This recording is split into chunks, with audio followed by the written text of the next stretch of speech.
সঠিকভাবে হজের সব করণীয় পালন করতে চাইলে সুস্থ থাকা জরুরি। কাবা শরীফ তওয়াফ, সাফা মারওয়া গমন এবং মদিনার আরাফায় রাত যাপন শেষে মুজদালিফা হয়ে মিনায় হেঁটে যেতে হয়। এছাড়া জামারাতে শয়তানের দিকে পাথর নিক্ষেপের কাজও হেঁটেই করতে হয়। শারীরিক বিভিন্ন ব্যথার রোগীরা যদি এখনই প্রস্তুতি শুরু করেন তাহলে হজের সময় সুস্থ থাকতে পারবেন এবং হজ পালন সহজ হয়ে যাবে। তবে জেনে নিন হজ পালনে ব্যথার রোগীরা কি করবেন।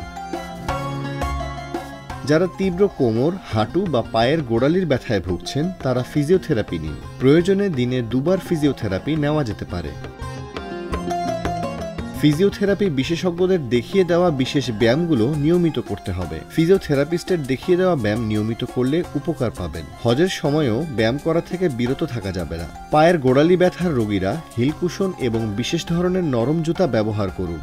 সাময়িকভাবে ব্যথা কমানোর জন্য ইলেকট্রোথেরাপি নেওয়া যেতে পারে। হাঁটু ব্যথার জন্য নি ক্যাপ ও কোমর ব্যথার জন্য কোমরের বেল্ট ব্যবহার করুন। যাদের গরম শেক ভালো লাগে তারা হট ওয়াটার ব্যাগ ব্যবহার করুন। ডায়াবেটিসের রোগীরা ব্যথার ওষুধ যত কম সেবন করবেন ততই ভালো।